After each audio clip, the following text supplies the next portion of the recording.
पापा, एक बात बताओ। गांव की अर्थव्यवस्था इतनी खराब कैसे हो गई? लोग गांव से शहर में क्यों जाने लगे इतना जल्दी जल्दी? क्या है, हमारे गांव बहुत समृद्ध थे। अपने आप में हमारे गांव बिग बाजार थे। गांव में ही सारे काम होते थे। दर्जी का काम, मोची का काम, सोनी का काम, कृषि का काम, आटा, इवन जितने भी कार्य आज शहर में हो रहे हैं वो आज से 40 साल पहले सारे काम गांव में होते थे और गांव में बड़ी खुशहाली थी। हमारा देश कृषि प्रधान देश है और कृषि के मूल सिद्धांत हैं कि खेती के साथ साथ पशुपालन और बागवानी, ये पहले होते थे। हर किसान बहुत पेड़ पौधे लगाते थे, बाग बगीचे होते थे। हमारे यहाँ 12 महीने के फल हर गांव में मिलते थे। गांव के चारों तरफ बरगद के पेड़, गांव में पीपल के पेड़, घर के आंगन में तुलसी का पौधा, घर के बाहर नीम का पौधा, घर के चारों तरफ तालाब। हुआ क्या, 80 के दशक से जैसे जैसे बदलाव आया और नई तकनीक आई, जैसे जैसे तकनीक आई तो गांव के लोग उस तकनीक को समझ नहीं पाए और उन्होंने उसको यूं कहें कि नजरअंदाज किया और नई तकनीक को लेके जो हमारे सूक्ष्म उद्योग थे वो संयंत्र सभी शहरों में लगने लगे। शहरों में सुविधाएं थी, रोड था, लाइट थी, इंफ्रास्ट्रक्चर था, तो उद्योग धंधे शहर में लगने लगे और गांव के उद्योग, जो सूक्ष्म उद्योग थे, वो पूर्ण रूप से नेस्त नाबूद हो गए। अब वहां दूसरा काम क्या हुआ कि हमारे देश में हरित क्रांति के नाम से जो रासायनिक का उपयोग खेती में होना चालू हुआ, उसके बाद पशुपालन कम हुआ, तो जो प्राकृतिक खेती हमारे यहाँ होती थी वो भी धीरे धीरे कम हुई।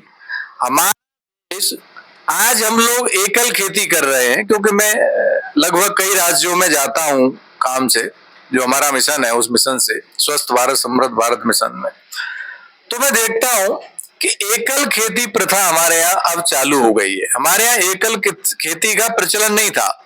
हमारे यहाँ सह फसल का प्रचलन था।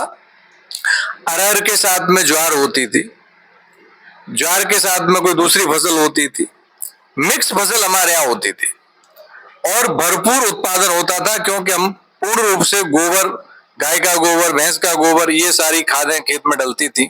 रासायनिक बिल्कुल नहीं डलता था। कीटनाशक क्या होता है, दवाइयां क्या होती हैं, हमारे किसान जानते भी नहीं थे। आज खेती पूर्ण रूप से रासायनिक आधारित है।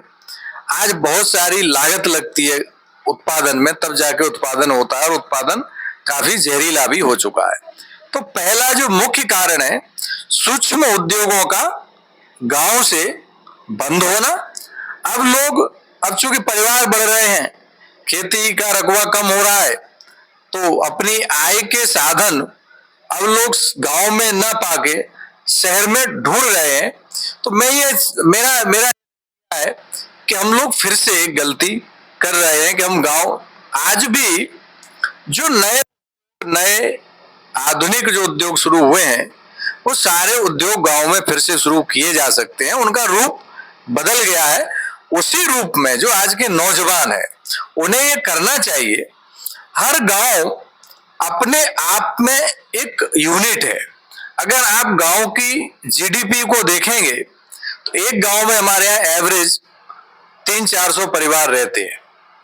300-400 परिवार का वार्षिक जो उत्पादन है खेती से, अगर हम 2 लाख भी पकड़ लें तो एक गांव का टर्नओवर कम से कम 7 से 8 करोड़ रुपए का है।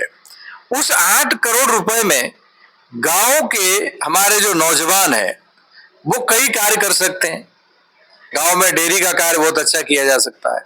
गांव में ढेर सारे उत्पादन बनाए जा सकते हैं, क्योंकि हमारे जीवन में उपयोग होने वाली 80 से 90% वस्तुएं गांव से ही आती हैं। तो गांव में उद्योग बहुत हैं। आज के जो हमारी युवा पीढ़ी है, पढ़े लिख के जो शहर में नौकरी ढूंढ रहे हैं, यदि वो गांव में ही स्वरोजगार अपना शुरू करें तो निश्चित है कि गांव फिर से आबाद होने लगेंगे और गांव से पलायन रुकेगा। गांव में क्या क्या उद्योग हो सकते हैं, इस पे हम आगे बात करेंगे।